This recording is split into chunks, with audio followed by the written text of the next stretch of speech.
Uh, Good morning. I'm Mark Rabanov from Melbourne, Australia. Mr. Buffett and Mr. Munger, I'd like to ask you, when you assess a business and derive its intrinsic value, how do you estimate the future growth of the business, and how do you decide what margin of safety to use? Thank you. The future growth and what, Charlie? Well, I have difficulty understanding that question fully. He's talking about how do we combine our estimates of future growth with our passion for having a margin of safety. Surely you can handle that. Well, I can certainly handle as well as you can. Every time he laterals them off to me, he calls those audibles. You calculate, I think you take all of the variables and calculate them reasonably conservatively, but you don't try and put too much windage in at every level.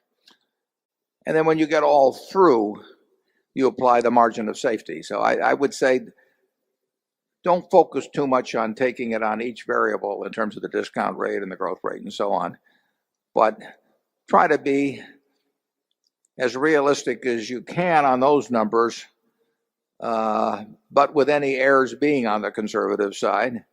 And then when you get all through, you apply the margin of safety. Ben Graham had a very simple formula he used for just the most obvious situations, which was to take working capital, net working capital, and try and buy it at a third off working capital. And overall, that worked for him. But that method sort of ran out of steam when the sub-working capital stocks disappeared. But it's the same thing we do in insurance. I mean, if we're trying to figure out what we should charge for, we'll just say, the chances of a 6.0 earthquake in California.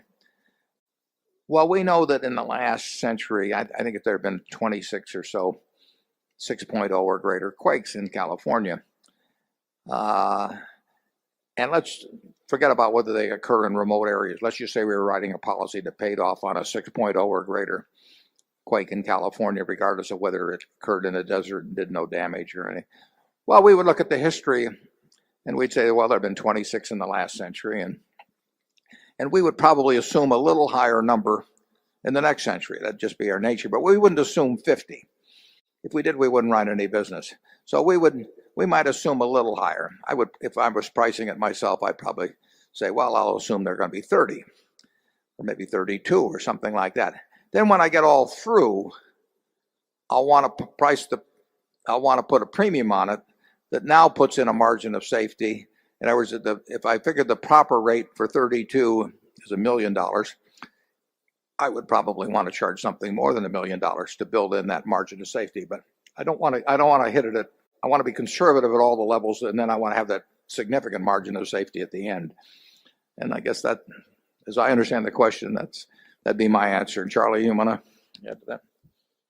Yeah, that book, Deep Simplicity, that I recommended to you, says that you can predict out of those 26 earthquakes how the size will be likely to be allocated. In other words, there's a standard power law that will tell you the likelihood of earthquakes of varying sizes. And of course, the big earthquakes are way less likely than the small ones. So you count the math and you know the applicable power law and you guess as to how much damage is going to.